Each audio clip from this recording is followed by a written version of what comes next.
ever make it better, for sure. It is hands down better. If you've rode the first EP-2Pro, this blows it out of the water, no questions asked. But today we're going to talk a little bit about what they did differently and just an overall review of this new model they have.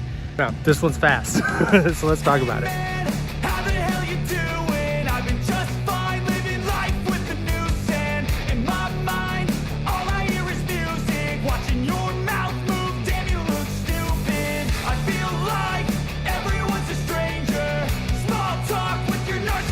All right, let's talk installation. This thing was so easy. It's literally just one piece and then you'd undo it. Heck, my baby even did most of the work. She did a great job too. But for real, all you have to do is put the front tire on, install like the handlebars, which takes like literally one wrench. It's all really self-explanatory, and there's plenty of other videos that break it down on how to do it. So it's really easy. That is except for this stupid rack. It is so hard to put on. I hate it. So much so I had to take the one from my old EP-2Pro and put it on the new one because I was just not having it. So let's talk differences between the bikes. There's really not much that they've done to the new version. You could see they kind of squared off this front design, which I think looks really good compared to the old one, which is just kind of a straight circular kind of look. Not that the old one looked bad. It's just nice to see kind of an upgrade. It matches their other style too.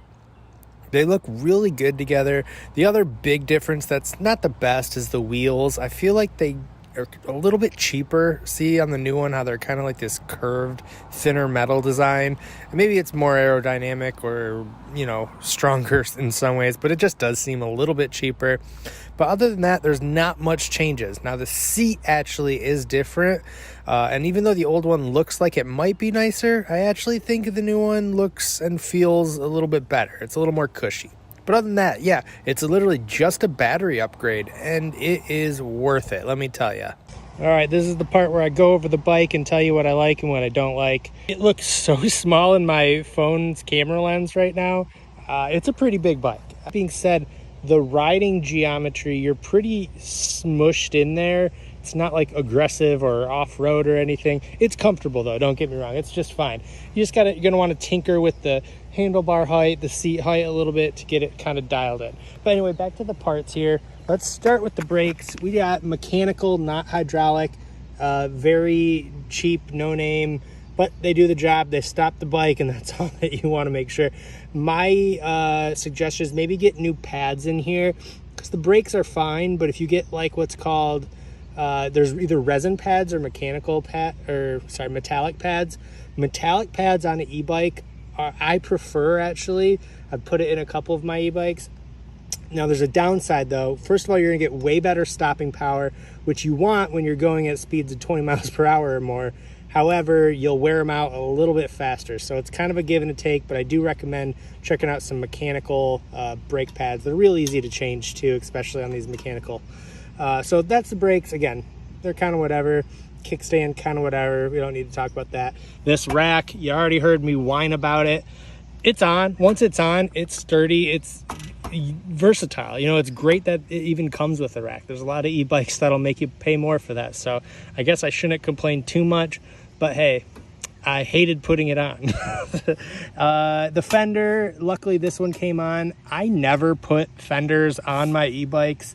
I just personally don't see them as a very useful thing. In fact, they're like you'll see on the front, I didn't bother putting it on. On all my e-bikes, I ignore it because when I do put it on, they're so cheap, they're so flexible, like they always end up rubbing against the tire for me. I kind of hate it. So do what you will though. Drivetrain. I always say this in my reviews, but you're going to want to put a little bit of grease on this. Out of the factory, it does not have a lot. There's something on it for sure. Like watch when I touch this, it's almost like it's silver spray paint. Can you see that on the camera? It's kind of gross. But anyway, you're gonna want to probably just put a little bit of grease on that. Put some grease. Sorry about that awkward cut, guys. My camera died, but I'm back here. So I was complaining about how you should make sure to lube everything up. That's where we left off here, and probably complaining about how cheap these pedals are, but also saying they do the job. Plus they have this neat little trick where you can fold them up when you're folding the rest of the bike up. If you're interested in using it for that feature, right here, you can see is the little attachment. You just thumb that, pull it up, and then it breaks in half here. So we'll actually fold this back up real quick. I never really use my folding e-bikes as a folding e-bike, I guess. Other than once, I think I crammed it in the back of my Tesla. That was pretty helpful one day. But yeah, so that it folds right there, as well as right here, just like all other folding e-bikes. I don't really get in depth with that stuff, just because if you've seen an e-bike fold before, it's just like that. They all use this exact same, well, why not? There. Now it's folded. And we're locked. Okay. Wheels. I love them. They're big, beefy, 20-inch fat tire, 4-inch. So much so, go watch my old ENGWE video. I did that review in the winter, and I actually took it snow biking, and it was awesome and super fun. A newfound hobby of mine, actually, is taking these guys. We had like a frozen lake, and we're just tearing it up with this, and then I had another e-bike that we were just ripping it. It's so much fun to do. One lesson I learned, though, is wipe the chain when you're done doing that, or it will rust. These are cheap chains that I think are spray painted. Again, watch this. That's nasty. That's like silver. I don't know. Not good bike grease. So that's really all to show you here. Oh, you know what? The fork, actually. You have a lockout, which they didn't have to do, but they did. That's a really nice feature. And it works. Like it's a nice, solid clunk is what I'm trying to say. So you got a lockout for whatever reason. Maybe, I guess if you're not going all terrain and you're on the road, you can squeeze another mile per hour out of it, I guess.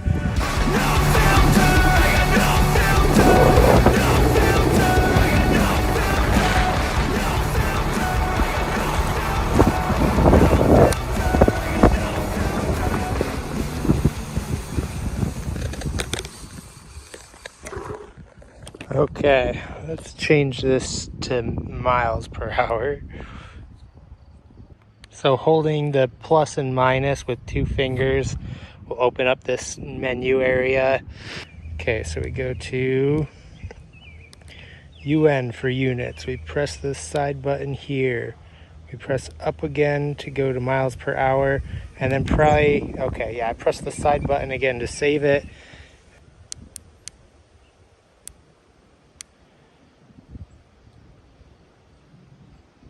All right, there it is. Okay, let's keep riding. All right, let's slowly work our way up. We're gonna start in 2. Very, very much a cruising speed here. And we are doing throttle only right now. Just low ride it. You can also, I don't know if you can hear, they're using a different free hub in the back. It's got a nice chunkier sound to it. All right, let's get a little faster here. Let's move to 3. Okay, a dramatic difference between 2 and 3 here.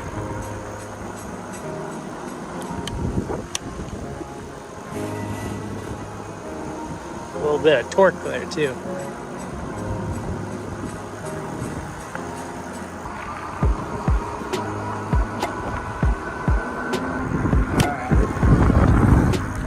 I think we're ready for 5.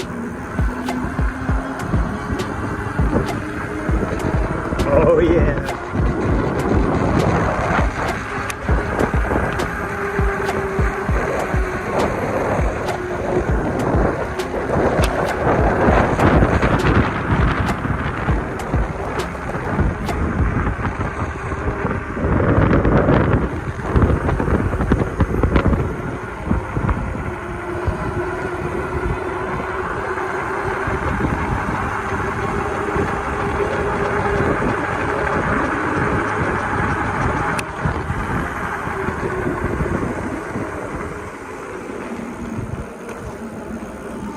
we're at my new test hill.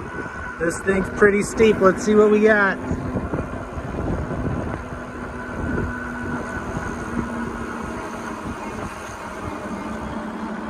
Oh yeah, we're making it work hard. We're down to 12 miles per hour.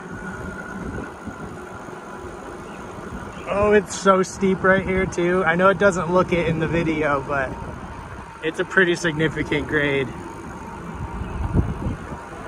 All right, pretty big slowdown, probably half speed, but it did it. All right, let's give it a little pedal.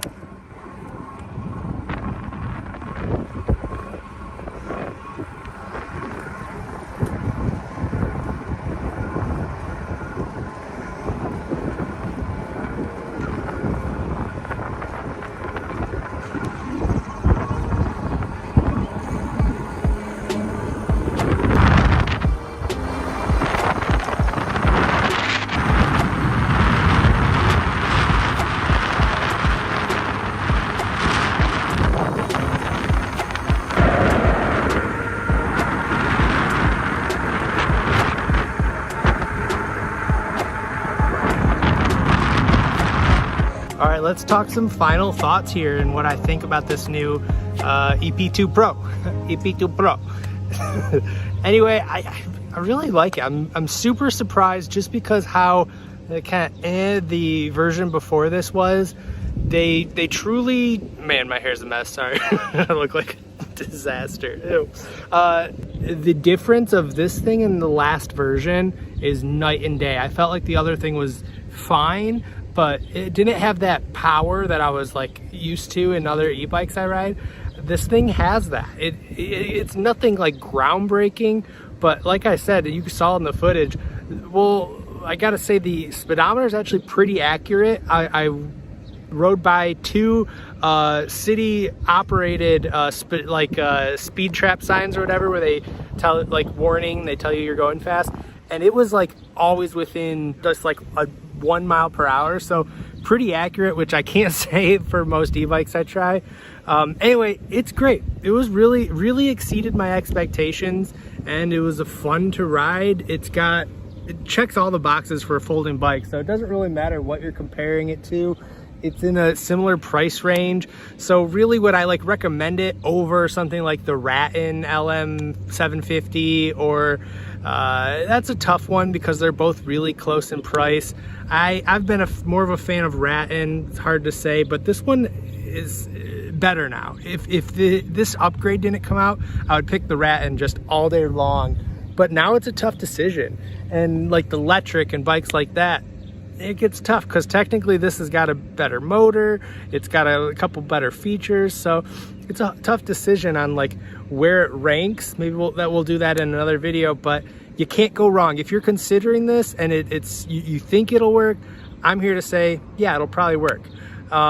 You know, and then the other question I get a lot is there's a bigger version of this, and should you get that versus this one? And again, if they didn't do the upgrade like this one has, I would say yes, definitely get the better version of this one. Now, I don't think you need it.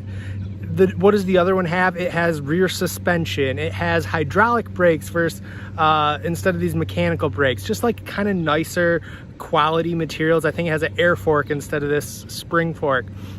So yeah, you're gonna get better mechanical features, but they're still kind of just like, you know, cheap made materials. So you're getting the same motor and battery power on this one now that I don't think it's worth upgrading. Save a couple $100 and use this. It's a great first option. I think if it's one of your first e-bikes, definitely check it out. But yeah, that was my review, and if you have any questions, like I usually say, I'm pretty active in the comments, so if you have anything at all, please don't hesitate to ask. Better than expected. If I had to put this in one simple headline, that the new EP-2Pro is better than I thought it'd be. It was fast. All right, guys, I'm out. Bye.